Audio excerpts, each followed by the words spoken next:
महाराष्ट्रात होळीचा सण मोठ्या उत्साहात साजरा केला जातो. पण तुम्हाला माहिती आहे का की महाराष्ट्रात एक शहर आहे जिथे रंगांचा खरा उत्सव होतो, तो होळीच्या दिवशी नाही, तर होळीच्या 5व्या दिवशी. हे शहर म्हणजे नाशिक.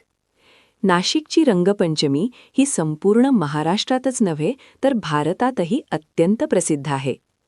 दरवर्षी हजारो लोक हा अनोखा रंगोत्सव पाहण्यासाठी जुने नाशिक परिसरात येतात.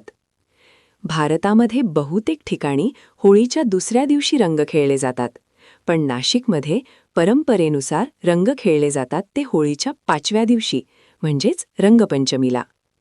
या दिवशी जुने नाशिक परिसरात एक वेगळीच उत्साहाची लाट दिसते.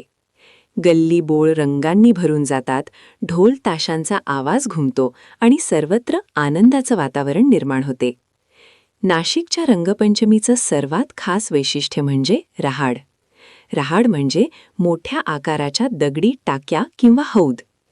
या टाक्या साधारणपणे 20 ते 25 फूट रुंद आणि 10 ते 12 फूट खोल असतात. रंगपंचमीच्या दिवशी या रहाडमध्ये रंगीत पाणी भरले जाते. यानंतर शेकडो तरुण आणि नागरिक या रहाडमध्ये उडी मारून रंगोत्सव साजरा करतात. रहाडमध्ये उड्या मारताना रंगीत पाणी हवेत उडते आणि संपूर्ण परिसर रंगांनी भरून जातो. हे दृश्य पाहण्यासाठी हजारो लोक आजूबाजूला जमलेले असतात.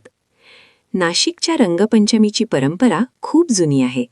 असे मानले जाते की ही परंपरा सुमारे 300 वर्षांपूर्वी पेशव्यांच्या काळात सुरू झाली. त्या काळात हे रहाड म्हणजे कुस्तीगिरांच्या सरावासाठी वापरले जाणारे हौद होते. नंतर या हौदांमध्ये रंगीत पाणी भरून रंगपंचमी साजरी करण्याची परंपरा सुरू झाली. जुने नाशिक परिसरात पूर्वी सुमारे 17च्या आसपास रहाड होते. त्यापैकी काही रहाड आजही रंगपंचमीला वापरले जातात.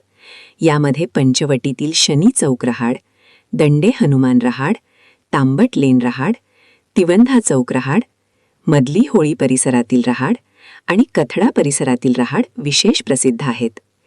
विशेष म्हणजे प्रत्येक रहाडमध्ये वेगवेगळ्या रंगांचं पाणी भरले जाते. काही ठिकाणी गुलाबी रंग, काही ठिकाणी पिवळा, तर काही ठिकाणी केशरी रंग पाहायला मिळतो. सकाळपासूनच या ठिकाणी लोकांची मोठी गर्दी जमा होऊ लागते. रहाडची पूजा केली जाते आणि त्यानंतर रंगोत्सवाची सुरुवात होते.